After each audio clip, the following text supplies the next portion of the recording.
Assalamualaikum warahmatullahi wabarakatuh. Perkenalkan, nama saya Kartini Tamala dengan NIM 18620500177. Di sini saya akan mempresentasikan tentang model dan strategi pembelajaran. Strategi pembelajaran adalah siasat atau kiat yang sengaja direncanakan oleh guru berkenaan dengan segala persiapan pembelajaran agar pelaksanaannya lancar dan tujuannya tercapai secara optimal. Metode pembelajaran dapat dikatakan sebagai cara yang digunakan untuk mengimplementasikan secara yang sudah disusun dalam bentuk kegiatan nyata dan praktis untuk mencapai tujuan pembelajaran. Metode kegiatan atau metode kerja kelompok dengan metode ini dalam suatu kelas dipandang sebagai suatu kelompok atau dibagi atas kelompok-kelompok kecil untuk mencapai suatu tujuan tertentu. Teknik pembelajaran dapat diartikan sebagai cara yang dilakukan guru dalam mengimplementasikan suatu metode secara spesifik. Di sekolah saya menggunakan model pembelajaran inovatif, yaitu model pembelajaran komparatif. Pembelajaran kooperatif adalah pendekatan pembelajaran yang berfokus pada penggunaan kelompok kecil siswa untuk bekerja sama dalam memaksimalkan kondisi belajar untuk mencapai tujuan belajar.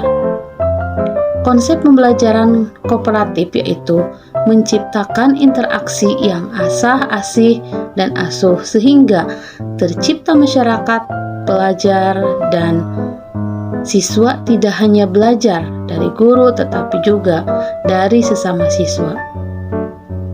Apabila dalam pergantian kelompok terdapat anak yang sudah menyelesaikan tugasnya dengan cepat, anak tersebut dapat meneruskan kegiatan lain selama dalam kelompok lain masih ada tempat.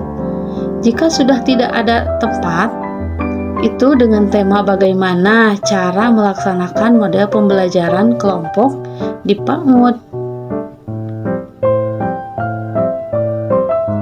Bagaimana cara melaksanakan model pembelajaran di kelompok di PAUD? Model pembelajaran kelompok atau cooperative learning merupakan model pembelajaran di mana anak didik dibagi dalam beberapa kelompok dengan kegiatan yang berbeda-beda. Dalam satu kali pertemuan, anak didik dimotivasi untuk dapat menyelesaikan tugasnya 2-3 kegiatan dalam kelompok secara bergantian. Dan bagaimana strategi pelaksanaan model pembelajaran kelompok supaya pembelajaran menjadi kondusif di kelas PAUD? Nah, strategi pelaksanaan model pembelajaran kelompok dibagi dalam 3 tahapan, yaitu 1. Pengelolaan kelas. Guru menata ruang kelas sesuai dengan kegiatan yang akan dilaksanakan pada hari masuk sekolah.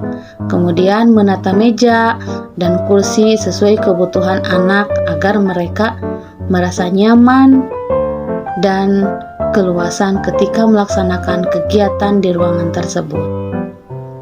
Guru juga memaksimalkan dinding sebagai sarana menempel hasil kegiatan siswa, dan yang tidak kalah pentingnya adalah meletakkan alat bermain sesuai dengan fungsinya, sehingga keputusan dan membiasakan anak didik menata kembali peralatan digunakannya.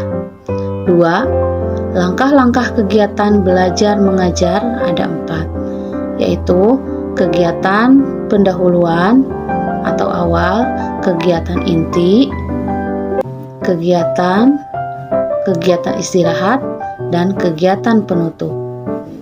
Kegiatan pendahuluan atau awal, guru memberikan pemanasan